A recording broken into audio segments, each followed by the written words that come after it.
Bienvenidos una vez más al estudio panorámico del Antiguo Pacto. Hoy vamos a tratar de cubrir todo el libro de Levítico. El libro de Levítico, el tercer libro en el orden en que lo tenemos en nuestra Biblia.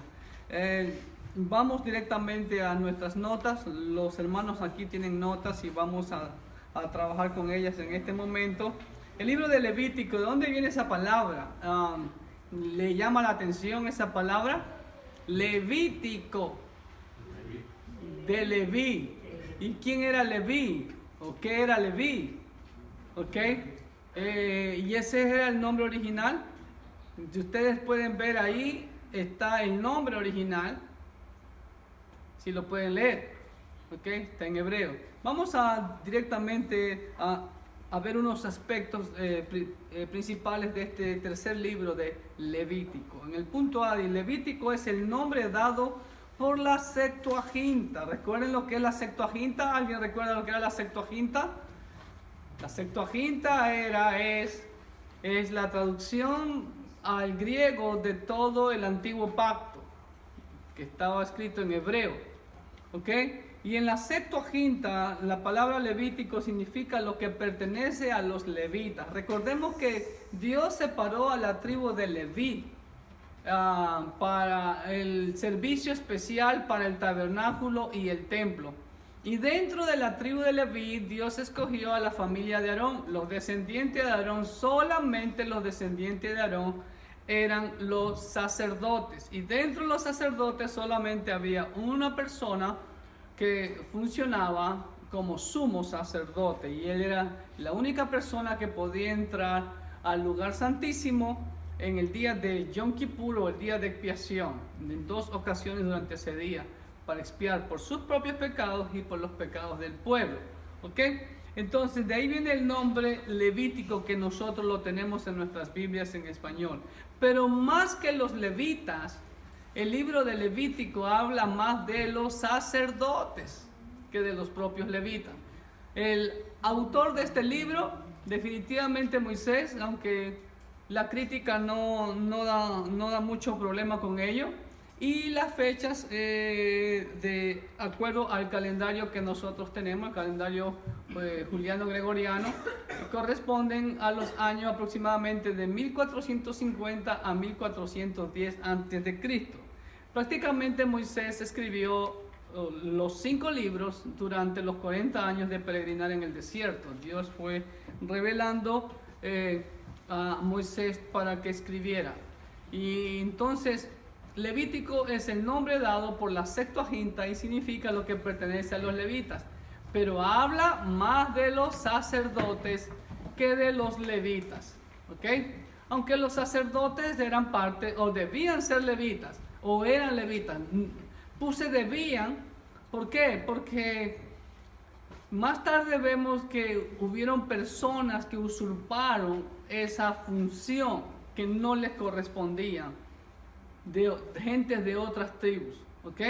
Por eso los sacerdotes debían ser levitas. Es que era un requisito. Era un requisito. Dios fue el que estipuló. No fueron que los levitas se escogieron a sí mismos, ni los sacerdotes se escogieron a sí mismos. Fue Dios quien ordenó todos estos aspectos que vemos en la ley. ¿Estamos? En el punto B. Ahí pueden ver un dibujo que lo encontré gracias a el hermano que lo subió en internet. Y vemos lo que eran las labores de los sacerdotes al lado izquierdo y las labores de los levitas al lado derecho. Como ustedes pueden ver, los sacerdotes tenían vestimentas sacerdotales blancas. Los levitas no había una especificación sobre sus vestimentas. Ahora, ¿cuál era la función del sacerdote? Toda labor de intercesión. Esto incluía todas las funciones relacionadas con el lugar santo y el lugar santísimo. En pocas palabras, los sacerdotes se dedicaban a la parte espiritual para alimentar y educar en lo espiritual a la nación de Israel. Los sacerdotes también, dentro de ellos habían escribas. Ellos tenían el deber de copiar las escrituras. ¿Okay? Entonces, solo los sacerdotes podían entrar en el lugar santo y en el lugar santísimo. los levitas se encargaban de desmontar, transportar y volver a montar el santuario. Ayudar a los sacerdotes en el cumplimiento de los deberes. A veces ayudaban en los sacrificios cuando eran demasiados. Eran ayudantes los sacerdotes en sus tareas en el templo. Siempre, aquí están los dos principios que los vemos en el nuevo pacto: pastor y diácono. ¿Okay? El diácono está para servir al pastor. Los diáconos, ¿sí? Se encargan de toda la parte logística, administrativa, limpieza del templo. Lo mismo lo hacían los levitas. Y dentro de los levitas también habían cantores y músicos, porteros y vigilantes, y jueces y escribas también había dentro de ellos. ¿Ok? Ahora, en el punto B, ahí dice el verdadero nombre de cómo se llama el libro: Vayikra, que está en hebreo Vayikra. Es el verdadero nombre del libro. Se lo toma en hebreo. Recuerde, lo mismo que Génesis. El nombre en hebreo de Génesis toma la primera palabra con la que empieza el libro de Génesis, Bereshit. El nombre de Éxodo que toma el nombre de la primera palabra que aparece en el libro de Éxodo, que es Shemot. ¿Sí? Y el nombre de Levítico, que es los nombres, Shemot. Y el nombre de Levítico significa y llamó, que es la primera palabra que ustedes ven en nuestra Biblia en español. Dice llamó, pero Vayikra es y llamó. Yikra es llamar, ¿ok? Pero cuando está antepuesta la letra Bao, significa y llamó, ¿ok? Entonces, porque en última instancia es Dios quien llamó al pueblo de Israel. Es Dios quien llamó a Moisés. Y la palabra llamar connota el que Dios habló, ¿ok? Y vamos a ver que Dios es el que habla aquí. Moisés simplemente escucha y obedece, igual que Aarón. ¿Estamos? Entonces, el nombre en hebreo es Vayikra y llamó, la primera palabra de Levítico 1:1. ¿Ok? Ningún otro libro de la Biblia afirma su divina inspiración con tanta frecuencia como lo hace este libro de Levítico. ¿Por qué? Porque Vayikra, ahí está, el nombre en hebreo es Vayikra. Y llamó, significa y llamó. La primera palabra de Levítico 1:1, como dice, llamó Jehová a Moisés y habló. Y ahí viene la otra, la palabra que más se repite. Dice, y habló con él desde el tabernáculo de reunión. Habla a los hijos de Israel y diles. ¿Ok? Entonces, este libro es el que más afirma su divina inspiración. ¿Por qué? Porque el verbo hablar aparece 61 veces en todo el libro de Levítico, afirmando que Jehová habló. Aquí ustedes pueden ver en el primer versículo aparece la palabra habló, en el segundo versículo dice habla a los hijos de Israel y diles. Y otra palabra para diles también es háblales. O sea, pero literalmente el verbo hablar aparece 61 veces en todo el libro de Levítico. Entonces concluimos que el libro de Levítico, su inspiración fue de parte de Dios. Dios fue quien habló, decretó, ordenó, y Moisés lo único que hizo fue, como ustedes ven ahí en la ilustración, tanto habló Dios a Moisés, habló Dios a Aarón y habló al pueblo de Israel. ¿Estamos?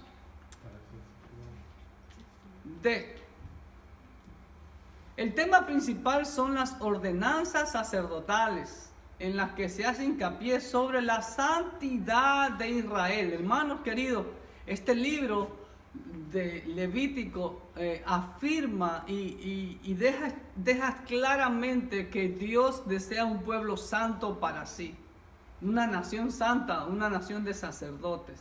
Habla sobre la santidad de Israel como nación apartada para el servicio y la gloria de Dios. Recuerde que Dios sacó a Israel de Egipto con el propósito que les sirva. Cristo Jesús nos salvó con el propósito de que le sirvamos y que lo glorifiquemos con nuestra vida.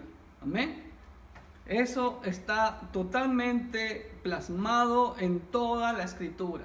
Pero hoy en día, lamentablemente, pues muchas personas no entienden el propósito por la cual fuimos salvos por Cristo Jesús. ¿Ok?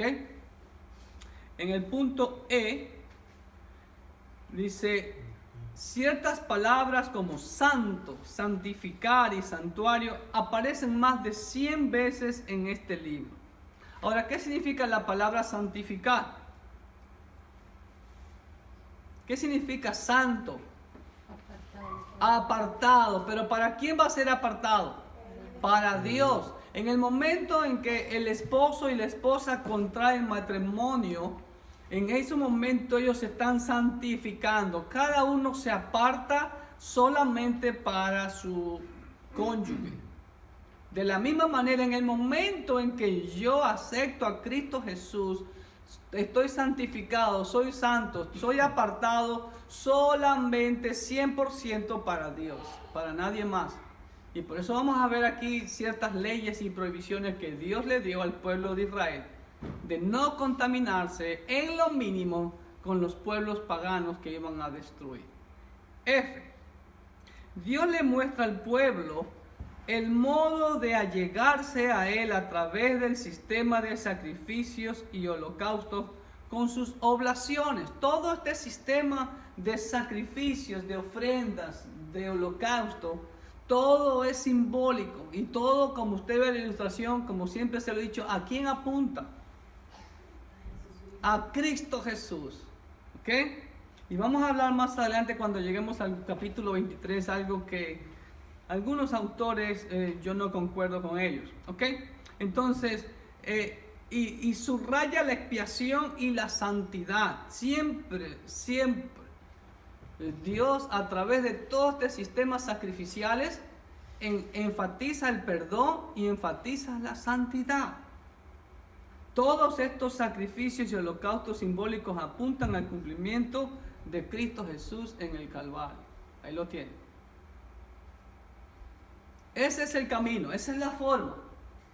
Ahora, tal vez algunos sacrificios podrían parecerse a los sacrificios que hacían los cananeos, pero definitivamente el propósito y la forma o el fondo o el fin de los mismos era totalmente diferente. ¿Ok? Porque siempre ha habido sacrificios en todas las culturas. Pero claro, como yo les he dicho, ¿de dónde viene eso de ofrecer sacrificios? Viene desde el Edén. Entonces, pero por causa del pecado, el pecado tergiversó el concepto de Dios en nuestras mentes y corazones, y por eso pues terminamos, como dice Pablo, adorando a las criaturas antes que al Creador. Y por eso es que se ven esos sacrificios grotescos, por así decirlos. Los sacrificios de animales eran de 4 tipos, de 4 clases. El primer tipo, como ustedes pueden ver ahí en la ilustración, era la ofrenda por el pecado. ¿Sí? Con énfasis en ¿qué ven ahí? ¿Qué tenía que derramar siempre el sacerdote? Siempre tenían que tomar la sangre. ¿Y qué tenían que hacer con la sangre? Regarla alrededor del altar y también untarlas en los cuernos del altar. Aquí. ¿Sí ven? Siempre. Y en el día de expiación, el sumo sacerdote tomaba un tazón lleno de sangre y lo salpicaba sobre el propiciatorio donde estaban los querubines. Siempre el tema era la sangre. ¿Ok? Entonces, el número 1, la ofrenda por el pecado, con énfasis en la sangre, representando la donación de la vida para obtener perdón de pecados. Entonces, ese derramamiento de sangre era acepto para Dios. Y los pecados quedaban, por así decirlo, bueno, de hecho sí era, parcialmente cubiertos. Porque nuevamente cada vez y cuando tenían que hacer los sacrificios. ¿Ok? El segundo tipo de sacrificio era el holocausto. ¿Qué significaba holocausto? ¿Qué es un holocausto? Yo lo he enseñado eso. El sacrificio anterior era diferente que el holocausto. Son dos sacrificios diferentes. El holocausto era cuando lo quemaban. Cuando el animal era totalmente quemado. En el sacrificio, como vamos a ver en el cuarto tipo, se lo asaba. Y de hecho se lo comía parte el pueblo, parte los sacerdotes, ¿ok? Los que lo ofrendaban. Pero el holocausto era totalmente consumido en el fuego. ¿Eso simboliza qué? Simboliza una completa consagración a Dios. Vuelvo y repito, 100% tenemos que estar consagrados al Señor. ¿Ok? El tercer tipo de sacrificio era la ofrenda de la expiación de la culpa con su respectiva restitución, haciendo énfasis en que hay ciertos límites divinos y humanos que no se pueden traspasar impunemente. ¿Sí? Por ejemplo, ustedes ven en la ilustración ahí, ese es para el día de expiación, se escogía uno de los dos cabritos, para el uno era sacrificado y el otro era llevado fuera del campamento para que se lleve los pecados fuera de la congregación, es lo que significaba. Y el cuarto tipo de sacrificio, como ustedes ven, uno de esos es la Pascua, en donde el cordero era asado al fuego. Me maté buscando muchas figuras para mostrar al cordero. Recuerden que al cordero no se le podía romper ni un hueso, era asado totalmente al fuego, posiblemente se le daba vuelta, qué sé yo. Y ese sacrificio, esa ofrenda, sí, era comible, ¿sí?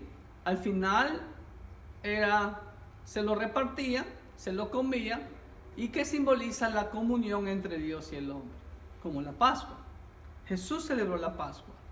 Pero ahí dice que ni las... No, claro, no las entrañas, ¿ok? Y ciertas cosas, ¿ok? H. También habían ofrendas de flor de harina o vegetal que simbolizan la dedicación de los frutos del campo para Dios. Como la Biblia lo manifiesta claramente, todo le pertenece a Dios, aún todo, se ve la flor de harina, el aceite, el incienso. Si ustedes han leído detenidamente el libro de Levítico, Dios da la fórmula de cómo hacer el incienso a la manera de Dios. No puedes poner más ni menos o incluir otro ingrediente para hacer el incienso. Es a la manera de Dios. Y ya vamos a ver qué pasó luego con un incienso diferente. No anoté el 4 que dice las ofrendas de paz con su... Las ofrendas de paz con sus respectivas comidas al final de la misma simbolizan la comunión entre Dios y el hombre. E inclusive comunión entre el hombre, entre los hermanos de la congregación. Porque recuerden que la Pascua se la podía compartir por si el cordero si la familia eran pequeñas y el cordero pues es demasiado por una familia de 3, 4 personas, lo compartían. Y de hecho, como vamos a ver más adelante, inclusive también el sacerdote tomaba cierta parte del animal para sí, para que lo consuma. ¿Ok?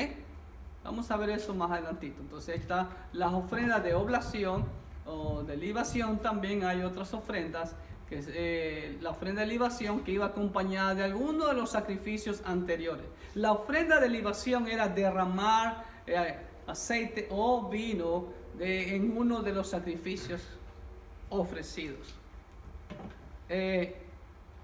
¿Y cuál era la motivación para los israelitas de ofrecer estos sacrificios?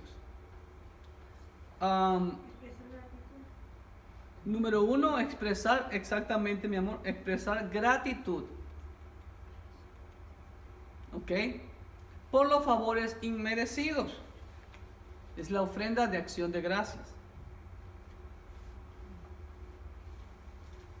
Número 2, otro de los motivos era expresar gozo por el cumplimiento o pago de una promesa, la ofrenda de votos. Yo prometí al Señor esto, entonces, wow, estoy cumpliendo mi promesa. ¿Sí? Y lamentablemente hoy en día, hermanos queridos, muchas veces nos las enlazamos con nuestras propias palabras. Hacemos votos a la ligera y no los cumplimos. Es triste. Dios va a demandar eso de cada persona que hizo un voto a Dios. Un voto a Dios, un voto a la iglesia, un voto de lealtad a la iglesia, qué sé yo. Y después simplemente coge y se va. Dios va a demandar eso. Así que Dios tenga misericordia de eso. Entonces, pero el israelita expresaba gozo cuando él cumplía un voto que ofrecía. Número 3, expresar el amor y devoción a Dios, ofrenda voluntaria. Obligado nada, ni los zapatos. ¿Ok? Dios no acepta una ofrenda a la fuerza. Todo es voluntario, si deseas hacerlo, si no deseas hacerlo. ¿Sí? Y ya vamos a ver al final de Levítico las consecuencias de la obediencia y las consecuencias de la desobediencia. Pero tú decides. ¿Ok? H-I-J. Todo este sistema de sacrificios, hermanos, ¿quién lo inventó? Dios. Dios lo preparó, Dios se lo reveló a Moisés. No fue Moisés, no fue la nación de Israel que impuso estos sacrificios, estos holocaustos y estas fiestas. Por eso, mucho cuidado. Yo quisiera profundizar muy bien en los evangelios cuando dice era la fiesta de los judíos, porque realmente es la fiesta de Jehová. Hay que ver la traducción. Vuelvo y yo insisto, mi punto de vista es que algunos de los evangelios, si no fueron todos, fueron escritos primeramente en hebreo, porque los autores de los mismos, excepto Lucas, eran hebreos. ¿Sí? Y su primera audiencia, como hemos visto en el libro de Hechos, eran judíos. Entonces, ¿en qué idioma se les da? Ya después, sí, ya con el tiempo que se propagó todo el evangelio, ya aparecieron copias y tal vez los judíos conservaron la costumbre del antiguo pacto.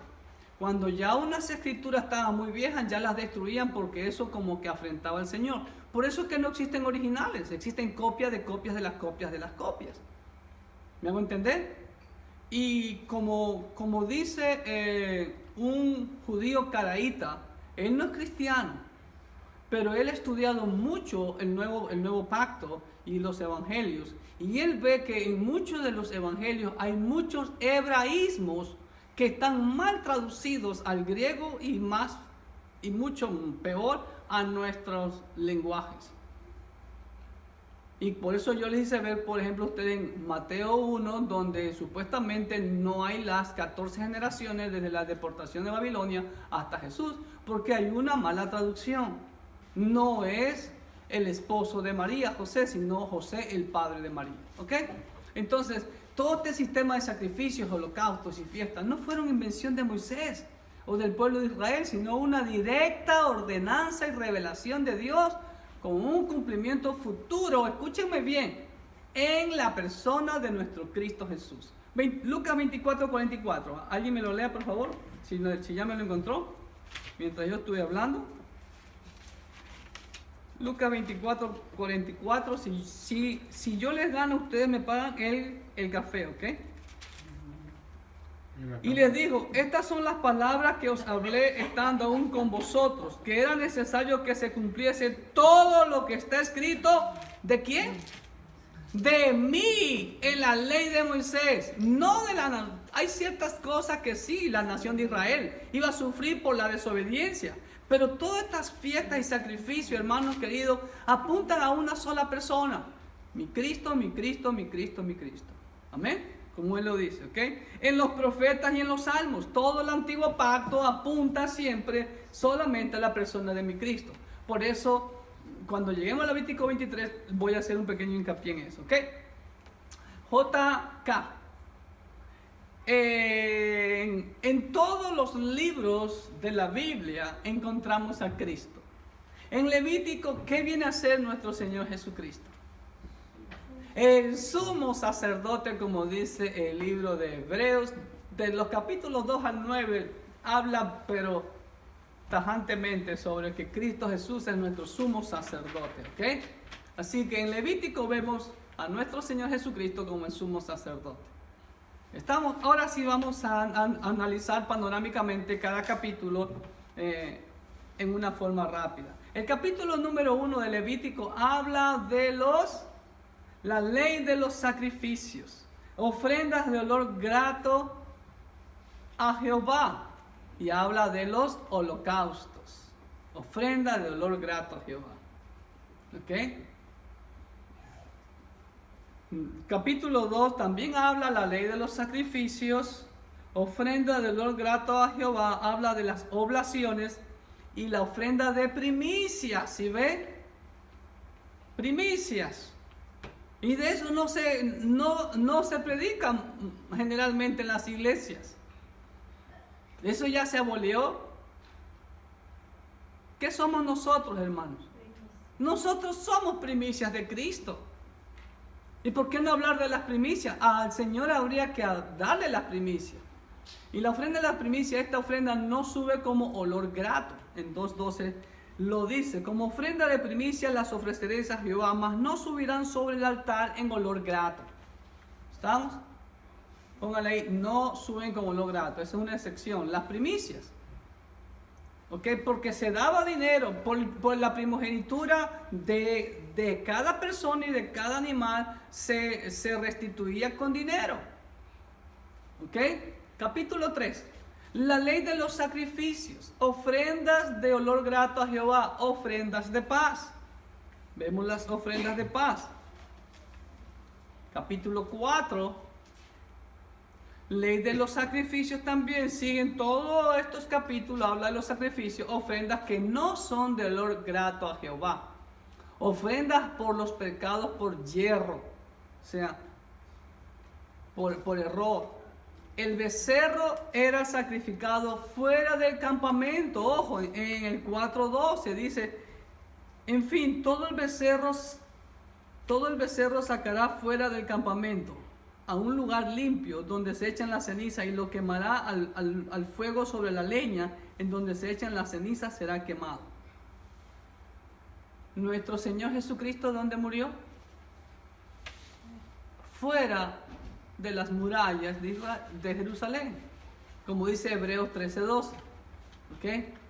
Pero la gente que no lee la Biblia, que no escudriña la Biblia y que se sigue por la tradición, siguen donde los llevan los guías turísticos de Jerusalén a la falsa iglesia del Santo Sepulcro, en donde queda dentro de las murallas antiguas de Jerusalén.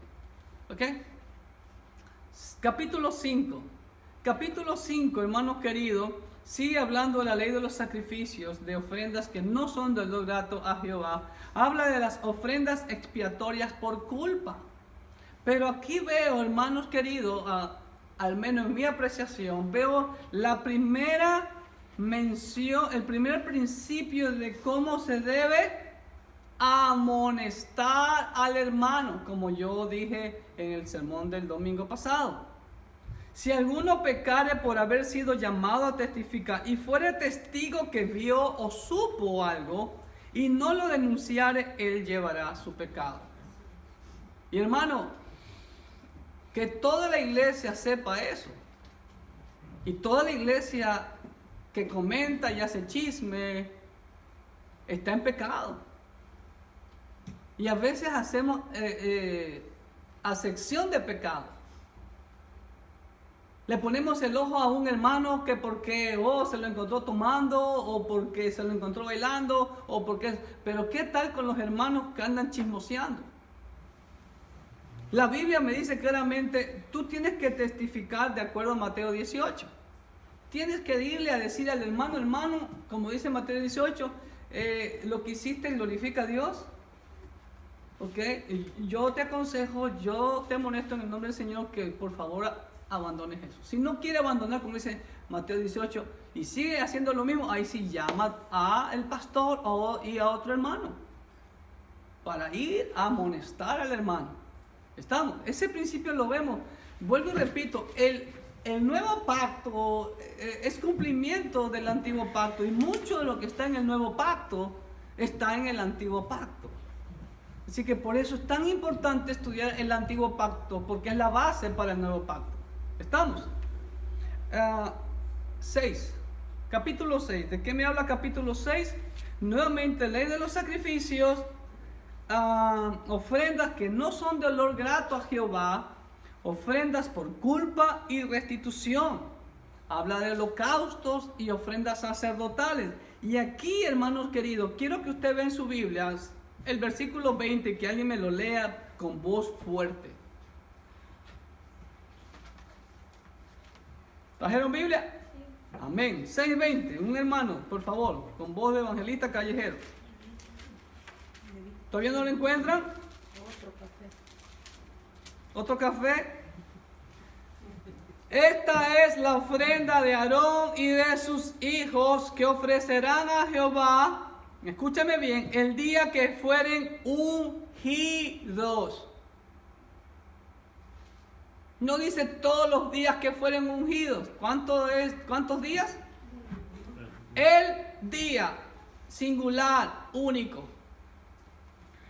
Una sola vez y para siempre. La unción a sacerdotes, una sola vez. Y escucho a veces y hermanitos cantan, no, que caiga la unción. Y digo, si está pidiendo eso, significa que todos son inconversos aquí. La unción es una sola vez y para siempre permanece, como dice 1 Juan capítulo 2, si no me falla la memoria. ¿Ok? Y ya vamos a ver que en este libro, siquiera yo he notado unas 3 ocasiones en que el Señor hace notar la permanencia de la unción. Ok, capítulo 7. Sigue la ley de los sacrificios, ofrendas que no son de olor grato a Jehová, ofrendas por culpa, ofrendas de paz. Mire el versículo 32 al 36 de capítulo 7. Dice, y daréis al sacerdote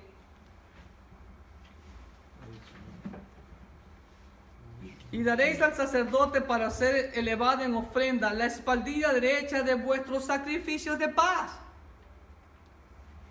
El que de los hijos de Aarón ofreciere la sangre de los sacrificios de paz y la grosura, recibirá la espaldilla derecha como porción suya. Porque he tomado de los sacrificios de paz de los hijos de Israel el pecho que se mece y la espaldilla elevada en ofrenda, y lo he dado a Aarón el sacerdote y a sus hijos como estatuto perpetuo para los hijos de Israel. ¿Qué te enseña eso, hermano?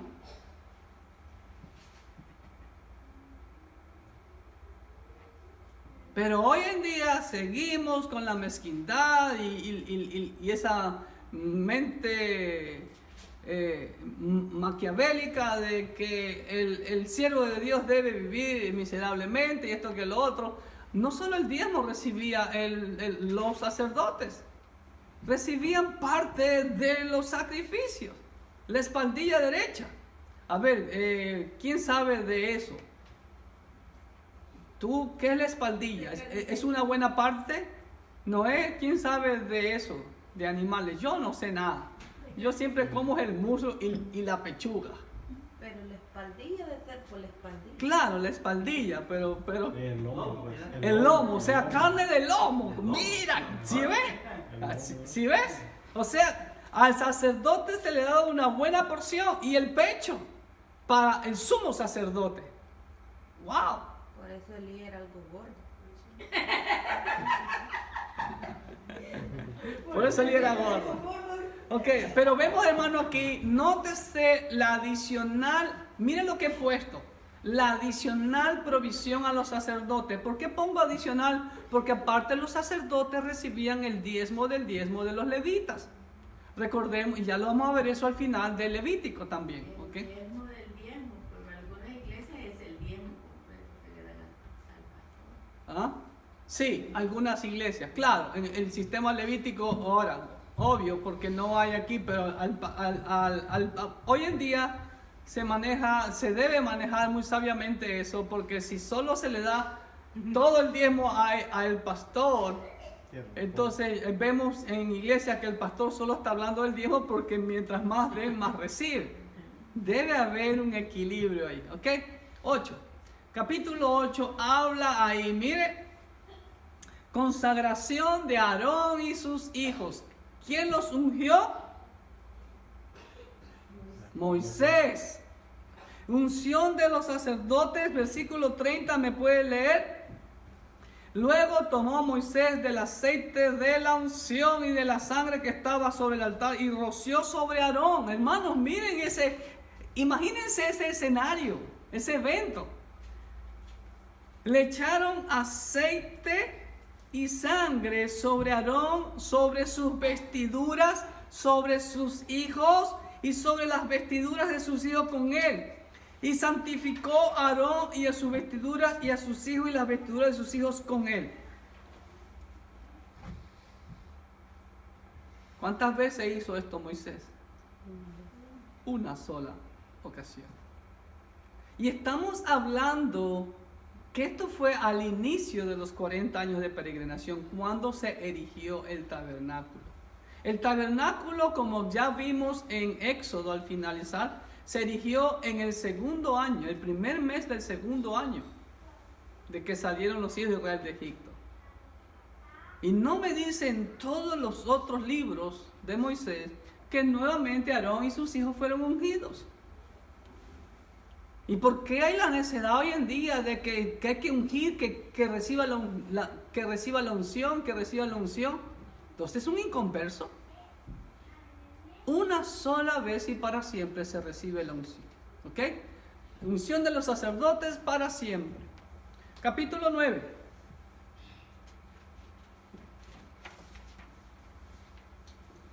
Allá, una vez ungidos, ahí ya empieza el ministerio sacerdotal.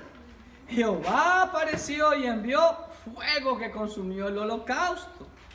¿Sí ve? Entonces Dios sella esa unción manifestándose en su gloria Shekinah y enviando fuego del cielo, consumiendo el holocausto que estaban ofreciendo los sacerdotes primeramente. ¿Ok? Ahora, capítulo 10, hermanos queridos, mire, ni bien inaugurando el tabernáculo y inaugurándose el ministerio sacerdotal, ya hay una tragedia. ¿De qué me habla el capítulo 10, los primeros versículos? Que se ofreciera un olor no grato. Nadab, versículo 1 y 2 de Levítico 10. Nadab y Abiú, hijos de Aarón, tomaron cada uno su incensario y pusieron en ellos fuego, sobre el cual pusieron incienso. Ofrecieron delante de Jehová fuego extraño que él nunca les mandó. Y salió fuego delante de Jehová y los quemó y murieron delante de Jehová. Oh, perdón, ese es el 9, perdón. Oh, ¿ya habían copiado el 9? Ok, sorry. Ahí está el 10. Fuego extraño. ¿Se ve? Nadab y Abiú. ¿Ah? Sí, el 10. Y miren lo que dice. Entonces dijo Moisés a Aarón: esto es lo que habló Jehová, diciendo: en los que a mí se me acercan me santificaré, y en presencia del todo el pueblo seré glorificado. Y Aarón cayó. Y le prohibieron que se vistan de cilicio, que salgan del tabernáculo, que no lloren. ¡Wow! Santidad, hermano. Tomamos muy a la ligera votos al Señor hoy en día, hermanos queridos. Pensamos que cualquier cosa va a glorificar a Dios. No, mire, hermano, wow, Dios, por un diferente incienso que le pusieron de pronto una especie diferente, pues Dios no mandó así. Es como Dios mandó, no es como yo creo. Esto me da una enseñanza grande. Las cosas deben de hacerse a la manera de Dios, no a mi manera. Y eso es lo que vivimos hoy en día. La apostasía quiere hacerse a la manera de que la gente quiera y no a la manera de Dios. Queremos llevar un evangelio a la manera del mundo, pero no a la manera de Dios. Y cuando tratamos de llevar las cosas a la manera de Dios, no somos populares. Don't worry, no importa.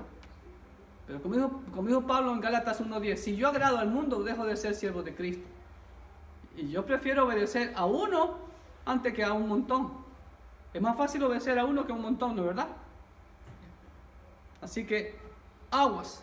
Entonces vemos ahí, capítulo 10, Nadab y Abiú, hijos de Aarón, mueren al ofrecer fuego extraño a Jehová. Vemos un mal liderazgo. Si ve, aquí vemos principios de liderazgos buenos, principios de liderazgos malos. Nadab y Abiú cometieron un mal principio de liderazgo. ¿Sí?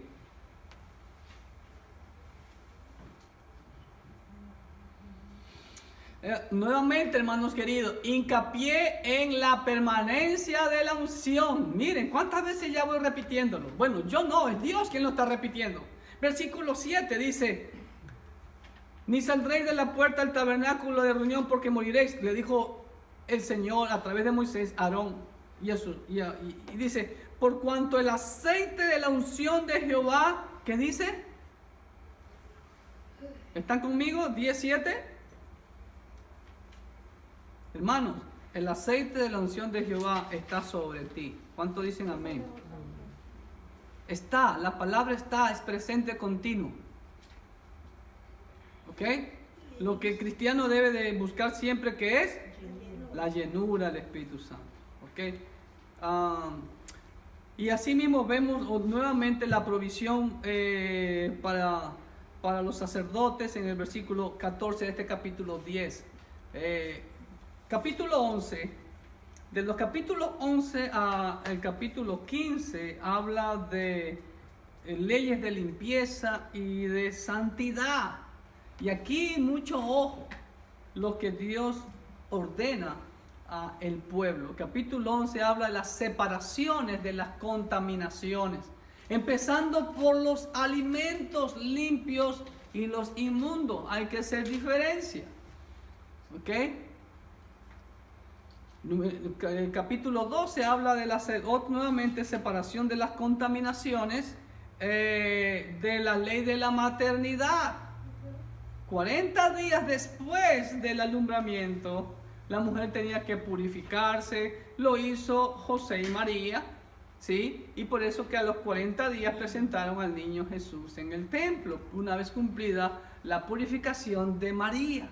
La mujer tomaba más tiempo en purificarse, 40 días. Entonces capítulo 12 habla de eso. Capítulo 13 y capítulo 14 nuevamente habla de la separación de las contaminaciones, las leyes sobre la lepra. La lepra era la enfermedad más terrible en ese tiempo y hasta en tiempo de nuestro Señor Jesucristo. Y habla todo el reglamento sobre los leprosos, tenían que vivir fuera del campamento, etcétera, etcétera, etcétera, etcétera. Capítulo 15 sigue la separación de las contaminaciones, leyes de purificación de secreciones corporales. Habla hasta del derramamiento de semen, todas esas cosas, hermano. ¿Sí? Y Dios da todo eso porque Dios quiere que sean un pueblo santo.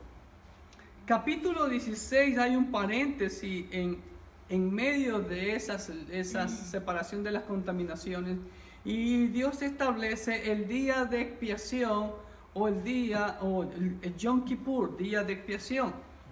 Capítulo 16. En el día, ¿qué día hay que celebrarlo? En el 10 del mes séptimo, que es el mes de Tisri. Lo dice la Biblia claramente aquí en el versículo 29. Y esto tendréis por estatuto perpetuo en el mes séptimo a los 10 días del mes. ¿Sí ven? Afligiréis vuestras almas, y ninguna obra haréis, ni el natural ni el extranjero que mora entre vosotros. ¿Se da cuenta? Entonces, ¿eso es solo para los judíos? ¿Por qué la cristiandad no celebra el día de expiación? ¿Sí ven? Ya voy a comentar eso más adelante. 17, capítulo 17, Dios habla del lugar aceptable para el sacrificio y la santidad de la sangre. ¿Cuál es el lugar aceptable para el sacrificio? ¿Cualquier lugar? No, era el lugar que el Señor escogía. ¿Se acuerdan? Allá en Reyes, ya después de Roboam, el hijo de Salomón, el reino se partió. Y Dios le dijo a Jeroboam, si tú me obedeces, yo te voy a mantener firme a ti y a tu descendencia en el reino. Pero Jeroboam fue muy cabezón. Hizo 2 becerros. Y dice, estos son tus dioses que te sacaron de Egipto.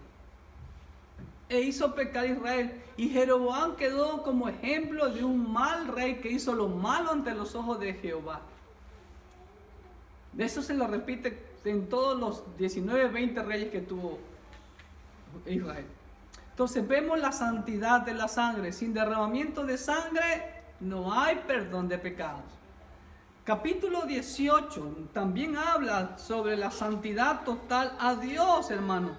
Y si usted se da cuenta, capítulo 18, si usted ve mi Biblia, en capítulo 18 está casi totalmente anaranjada. Dios advierte del peligro de contaminarse con las costumbres paganas de sus vecinos. ¿Qué costumbres paganas hacían los cananeos en esos tiempos? Este era uno de esos. Este era el famoso rey Moloch. ¿Qué hacían los cananeos? Los cananeos ofrecían a su primogénito y lo tiraban al horno, que era el pecho o la barriga de ese dios, con el propósito de que supuestamente el dios Moloch le recompensaría con muchos más hijos. Conociendo el Señor los corazones débiles de los israelitas como nosotros, Él decretó que todo primogénito le pertenece a Jehová. Sin embargo, ¿obedecieron? No. Se contaminaron. Dice, no contamines así el nombre de tu Dios, yo Jehová, dice en 18:21. ¿Sí ven? Y habla sobre la desnudez, de incesto, todo eso habla ahí en capítulo 18. ¿Ok?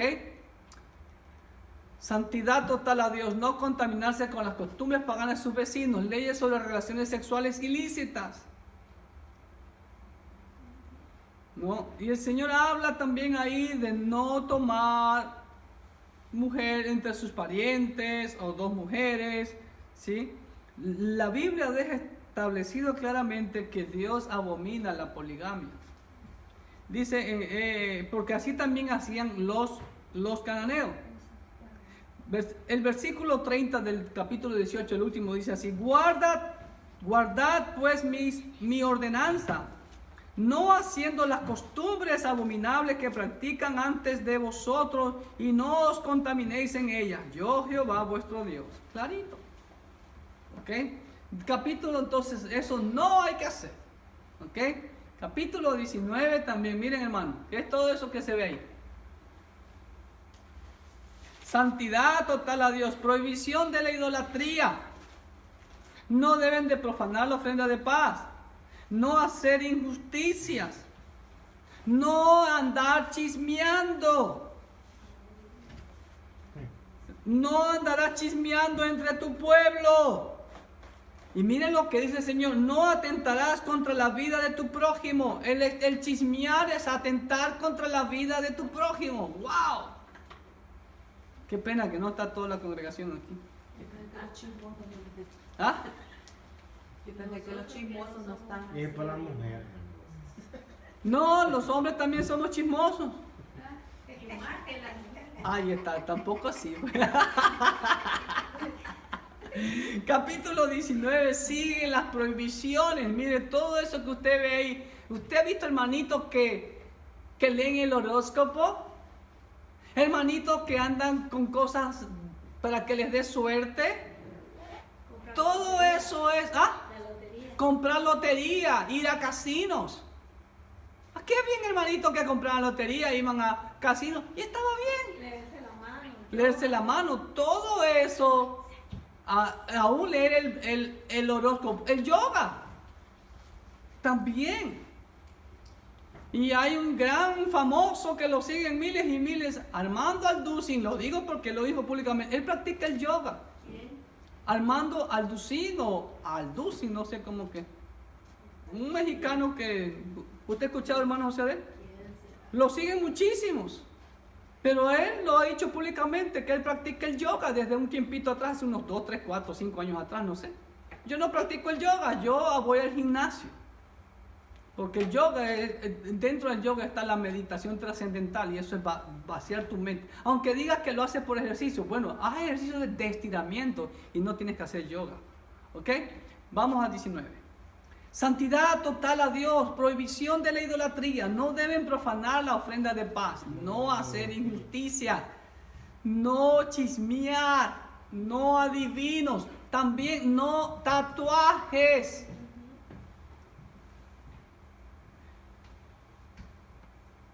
No haréis rasguños en vuestro cuerpo por un muerto, ni imprimiréis en vosotros señal alguna.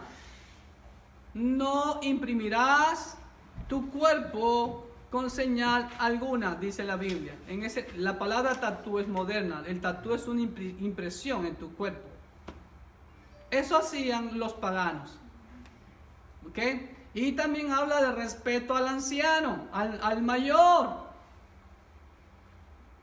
Padres, que enseñarle a nuestros hijos que respeten a las personas mayores, que deben de saludar cuando lleguen. ¿Ok? No debemos hacer eso. Capítulo 20 también sigue la amonestación que debe haber santidad total a Dios. Provisiones sobre sacrificios humanos. Espiritismo. No al espiritismo. No a inmoralidades varias. Y no contaminarse nuevamente, hermano, con las costumbres paganas de sus vecinos. Dios lo dice cuántas veces en todos estos libros. Éxodo, Levítico, Número y Deuteronomio. Y aún con Josué, no harán, verán, van a conquistar esos pueblos, tienen que destruirlo por completo. No harán, destruirán todos sus lugares donde cometieron paganismo, en los collados, en los lugares altos, debajo de todo algo frondoso, etcétera, etcétera, etcétera, etcétera. No. Sacrificios humanos, espiritismo, inmoralidades varias y no contaminarse con las costumbres paganas de sus vecinos. No. Lo que debe ser es eso. Mire, total destrucción de la idolatría, cualquier vestigio de ello. El Señor ordenaba destruir todo. Desmenuzarlo. Eso es lo que debemos de hacer. Ok, capítulo 21-22. Habla de santidad y deberes de los sacerdotes. Estos dos capítulos están dedicados a los sacerdotes. Reglamentaciones sobre los sacerdotes. Nuevamente el énfasis de la permanencia de la unción. Otra vez, ya creo que van 4 veces con esta.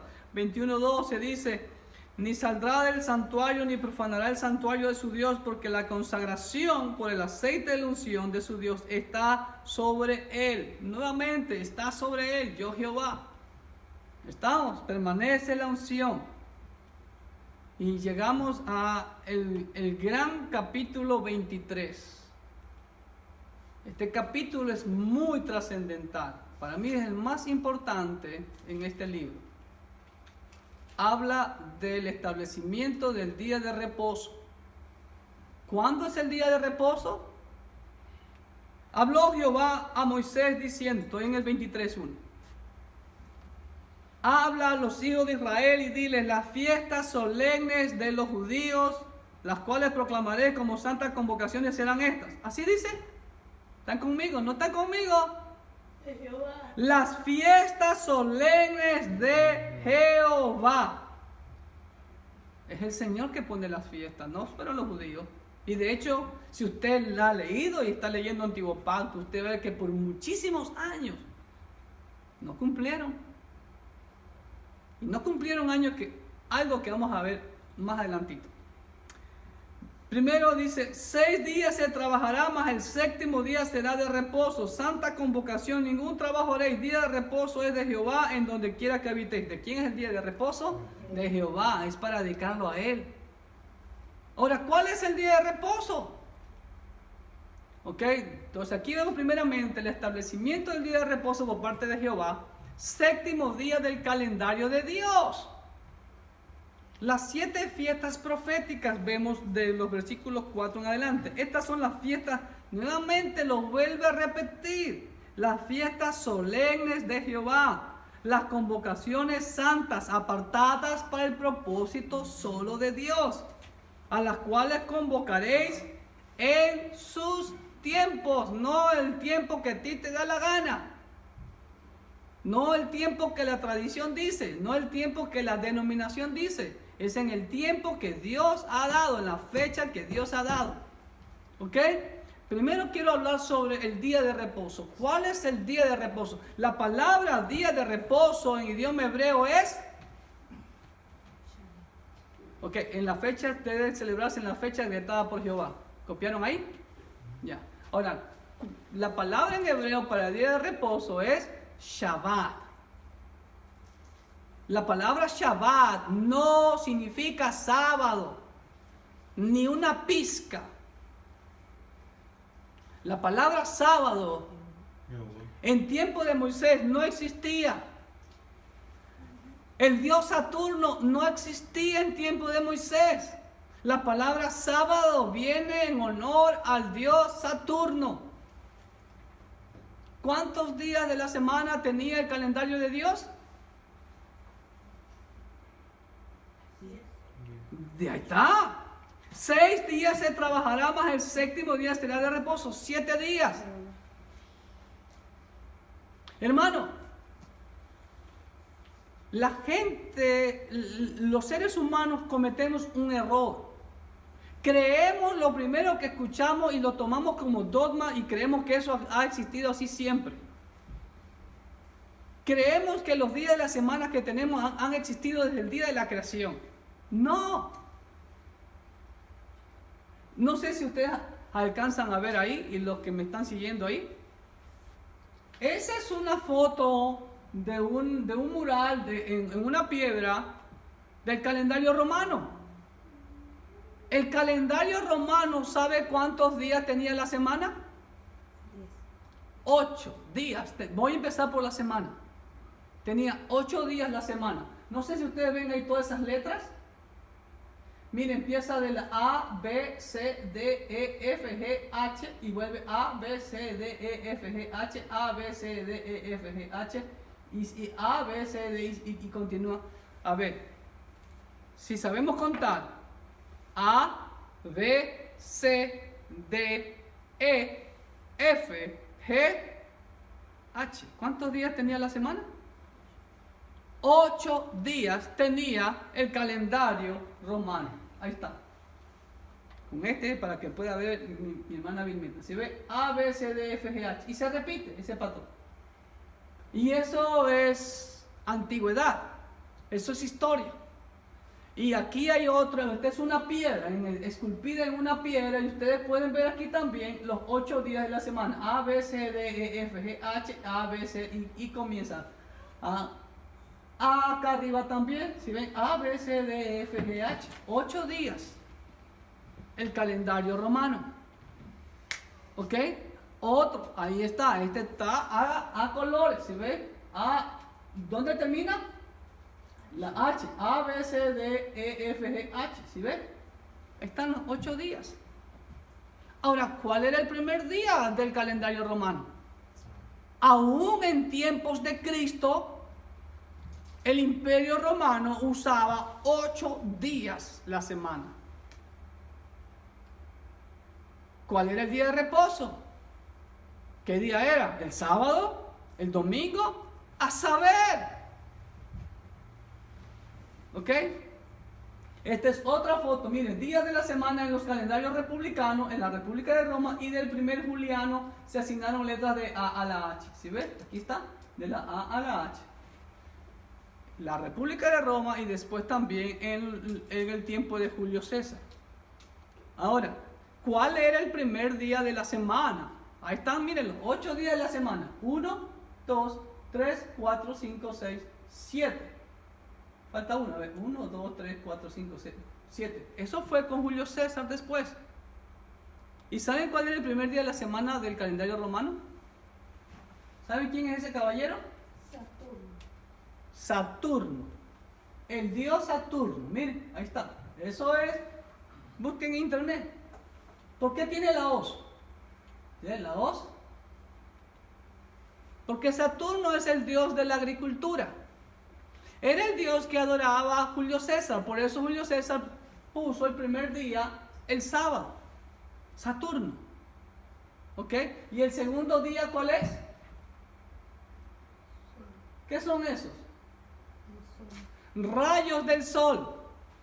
El segundo dios es el dios Mitra, el sol Invictus. Ahí está. Deus Sol Invictus. Invictus Soli. ¿Sí ven? Y en las inscripciones. El sol invicto. Era el domingo. Ahora, ¿quién era adorador del dios invicto? Constantino. El 7 de marzo del año 321, el emperador Constantino el Grande decretó la semana de 7 días y decretó que el domingo iba a ser el primer día. De ahí se cree que el primer día de la semana es domingo. No. A saber qué día era. Ni me peleo con el sábado, a saber si era sábado. No sabemos, porque los días de la semana en el idioma hebreo no tienen nombre. Dice primer día, segundo día, tercer día, cuarto día, quinto día, sexto día y séptimo día o Shabbat. Okay, ahora, el sol invictus. ¿Quién adoraba al sol invicto? Constantino. Y esa adoración del sol invicto de Constantino es hasta el día de hoy. Mire. Ese es el famoso sol invictus. Aquí donde este se le llama el Santísimo. ¿Y qué es? Un sol. Ahí guardan la hostia. Aquí. ¿Ok? Y ahí, para que vea, lo bajé de internet por Wikipedia y dice claramente, el 7 de marzo del 321, el emperador romano Constantino el Grande decretó que el domingo, el día del Señor, fuera considerado como el principal día de la semana, en reemplazo del sábado, día de reposo, supuestamente. ¿Por qué? Porque Constantino era adorador del dios Mitra, el dios Sol, el sol invictus. ¿Sí ve? Y de ahí arrastramos. ¿Qué día era el día de reposo? A saber. Simplemente 6 días se trabajará. ¿Qué importa cuál día empezamos? El Señor dice que un día hay que dedicarlo a Él. Puede ser que la semana empiece desde el martes y el día de reposo sea el lunes. El Señor no dice desde tal día a tal día, sino que dice 6 días se trabajará y el séptimo día se lo dedicará al Señor. Ahora, el calendario romano tenía solo 10 meses. ¿Usted no se ha dado cuenta que nuestros meses dicen séptimo, octavo, noveno y décimo? Séptimo, octavo, noveno y décimo. Y décimo es diciembre. ¿Pero qué mes es diciembre o diciembre? Es el mes 12. Porque después se le añadieron enero y febrero. Y todos estos son nombres de dioses paganos. Julio, aquí se llamaba Quintilios. Era el quinto mes. Pero se lo cambió en honor a Julio César. Después también cuando vino Augusto era Sextilios. Pero también le vamos a poner el nombre de Augusto César. Por eso se llama agosto. Y hay que los séptimo, octavo, noveno y décimo. Y ahora resulta que el mes décimo ahora es el mes doceavo. ¿Sí ve? Antes era así, después se lo cambió y quedó ya el mes de diciembre como el mes doceavo. Esa es la historia del calendario que tenemos. ¿Sí ve? Entonces, no importa cuál sea el día de reposo, lo importante es ofrendarlo al Señor. Si decimos que el domingo es el día de reposo para nosotros, pues bueno, es verdad que los dedicamos al Señor. No nos dejemos de tanta cosa con respecto a eso. Ok, ahora, dentro del capítulo 23, aparte del establecimiento del día de reposo, Dios establece, escúcheme bien, las 7 fiestas proféticas y sagradas de Jehová que apuntan a Cristo Jesús, como ya leímos en Lucas 24, 44. La primera fiesta es la Pascua, Pesaj.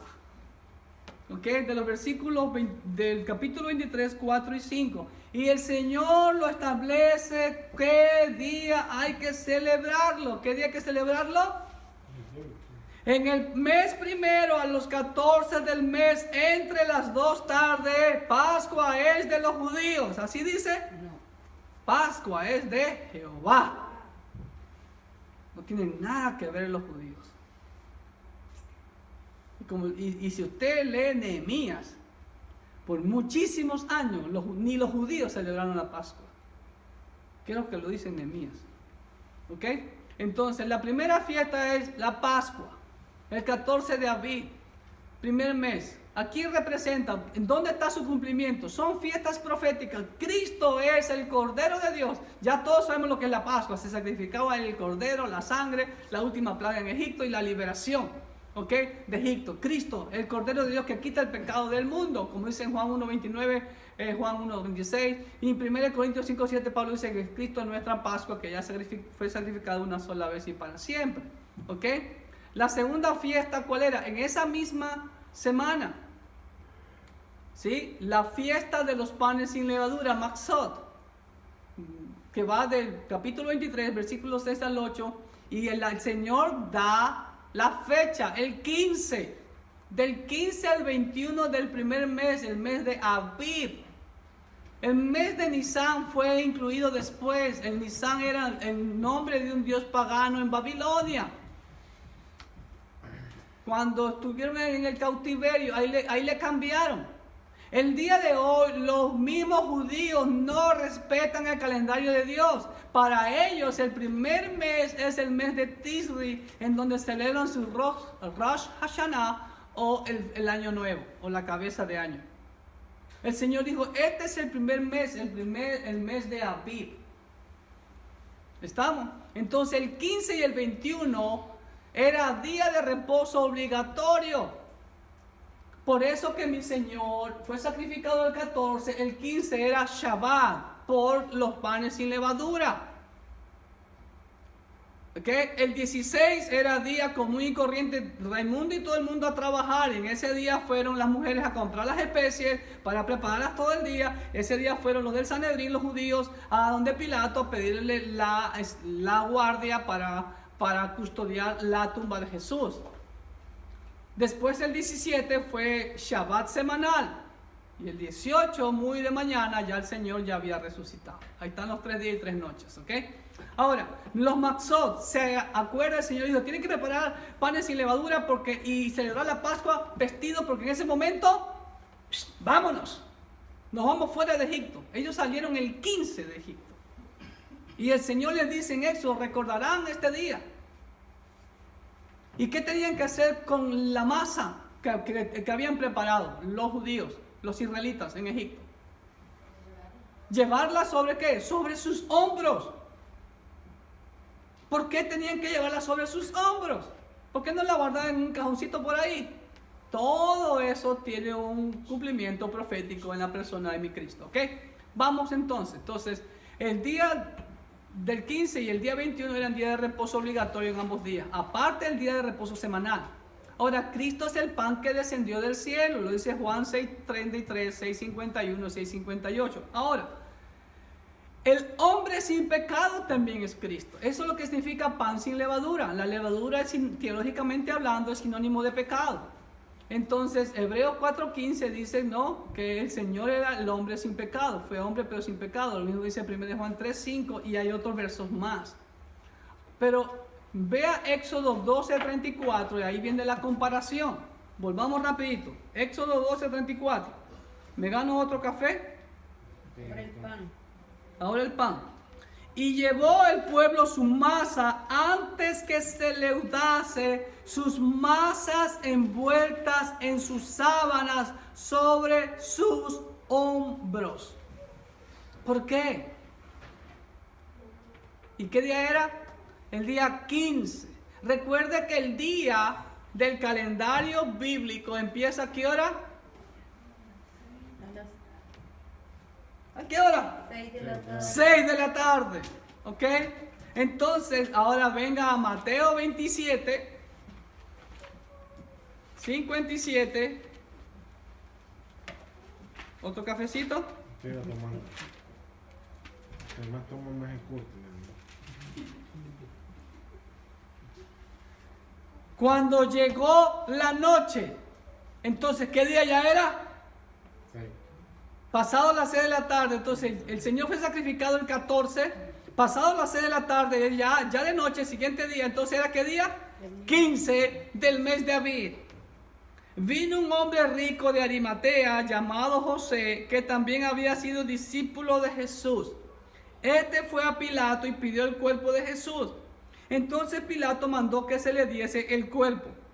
Y tomando José el cuerpo de mi Señor, ¿qué hizo? Lo envolvió en una sábana limpia. Y lo puso en un sepulcro nuevo que había labrado en la peña.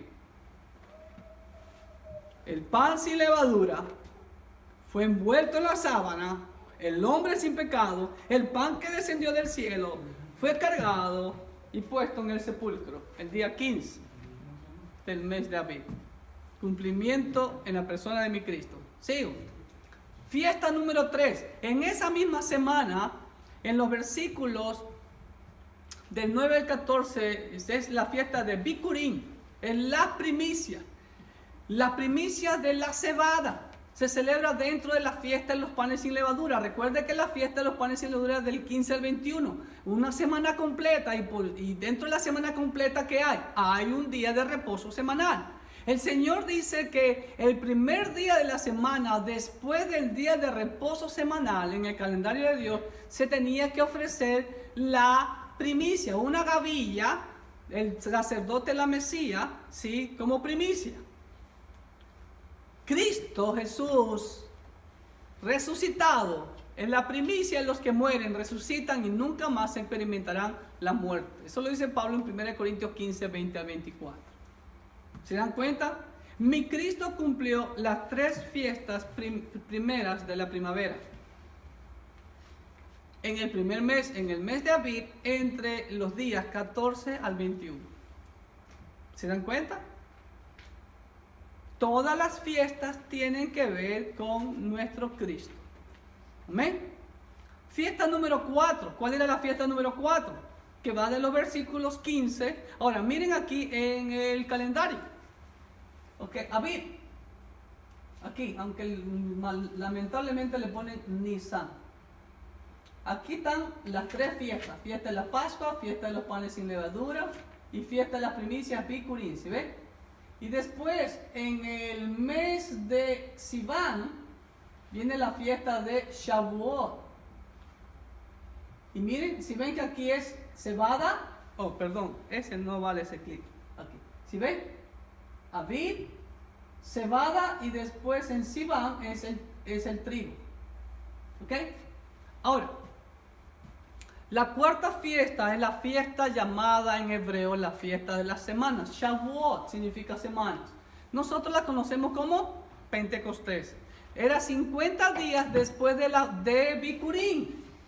Después de Bikurim venía después de la fiesta, o sea, después de la resurrección de Cristo, 50 días después descendió el Espíritu Santo, ¿no? Y es el cumplimiento de la fiesta de Pentecostés, el derramamiento del Espíritu Santo. En ese día Dios tiene las primicias de la iglesia en Hechos capítulo 2, los 120 en el aposento alto los primeros, y ese mismo día como 3,000 se unieron a la iglesia. Ahí está. ¿De quién es la iglesia? ¿De los judíos o de Cristo? Ni de los cristianos tampoco, es de Cristo. ¿Y quién la dirige? El Espíritu Santo. La quinta fiesta son las fiestas, la quinta, la sexta y la séptima fiesta son las fiestas otoñales. Ok, ven en el calendario, otoño. y viene en el séptimo mes, el mes de Tisri o Etanán también le han llamado. Y la primera se celebra el primer día del séptimo mes de acuerdo a Levítico 23 al 25. Y habló Jehová a Moisés diciendo, habla a los hijos de Israel y diles, en el mes séptimo, al primero del mes tendréis día de reposo, una conmemoración al son de trompeta y una santa convocación. ¿Ok? Estas 3 fiestas otoñales aún no se han cumplido. Según algunos, estuve escudriñando, dicen que ya tuvo su cumplimiento cuando el pueblo de Israel volvió. Ahí no se cumplió esa fiesta. Las fiestas tienen que ver con ¿quién? Con Cristo, no con el pueblo de Israel. Claro que está inmiscuido el pueblo de Israel, pero el personaje principal es Cristo. El recogimiento de Israel, ya estamos cumpliendo 70 años del establecimiento de la nación de Israel. Estamos. Pero su cumplimiento, en mi punto de vista, su cumplimiento profético puede ser con el arrebatamiento de la iglesia. Trompeta. Mateo 24:31. Mira lo que dice Mateo 24:31.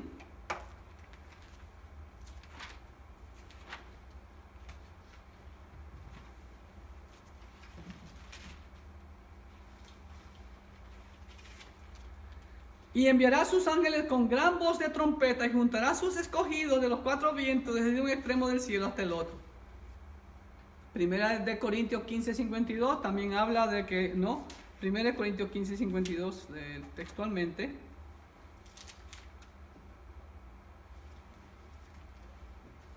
Dice así, 15:52.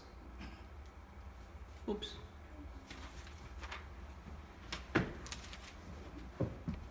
En un momento, un abrir y cerrar de ojos, a la final trompeta, porque se tocará la trompeta y los muertos serán resucitados incorruptibles y nosotros seremos transformados. ¿Ok? Primera Tesalonicenses 4:16, también el apóstol Pablo le dice a los tesalonicenses sobre la posibilidad de que ese sea el cumplimiento de la fiesta de las trompetas. Primera Tesalonicenses 4:16 dice, porque el Señor mismo con voz de mando, con voz de carne y con trompeta de Dios descenderá del cielo y los muertos en Cristo resucitarán primero.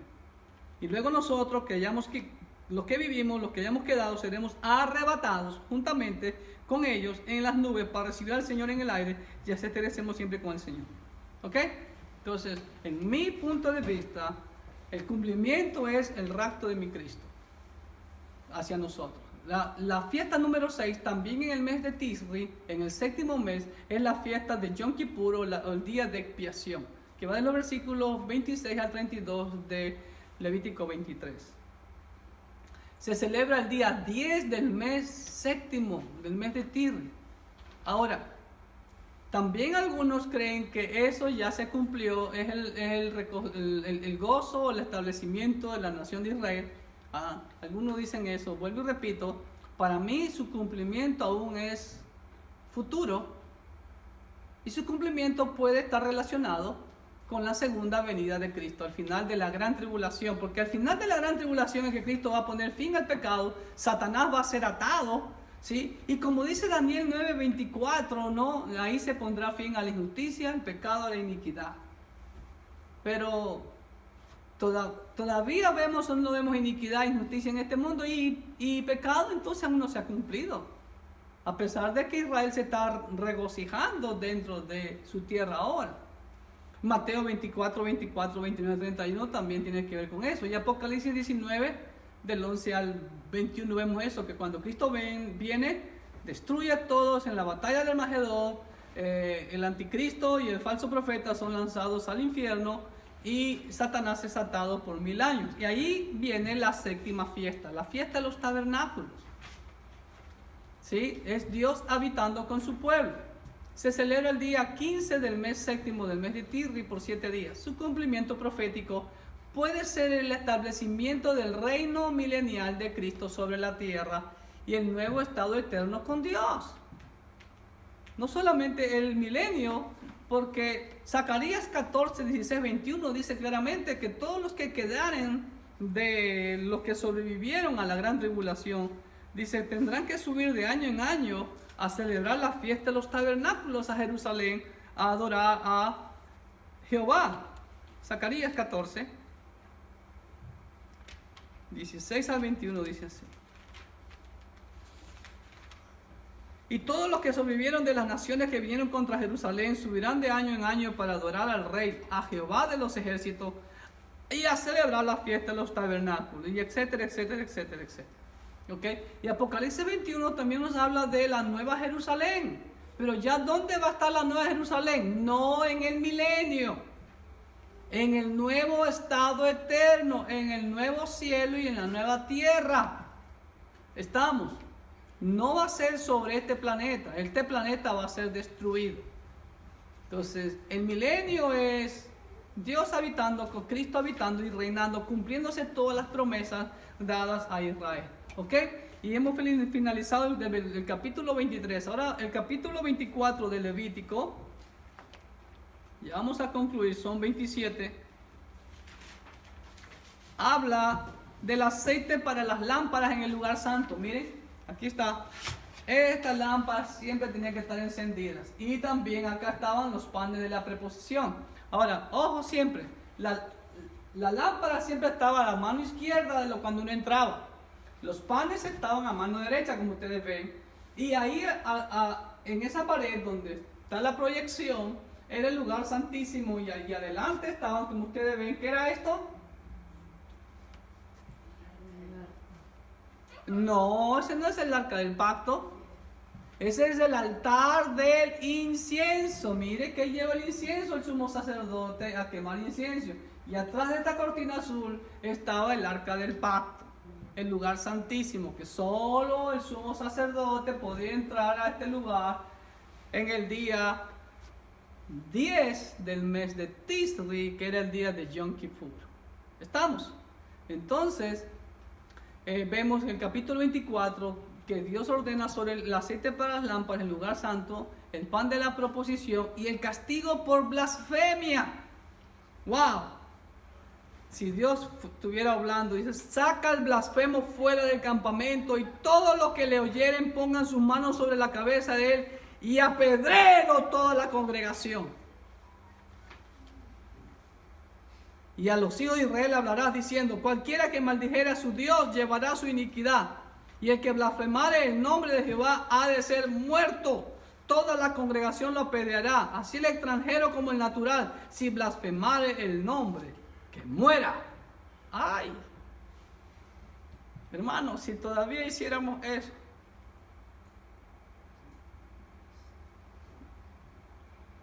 habrían poquitas iglesias en Manassas, ¿no? Capítulo 25 al 27. En el 25 habla, hermano, el establecimiento del año sabático. ¿Alguna vez usted escuchó sobre el año sabático? ¿Qué es el año sabático, hermano?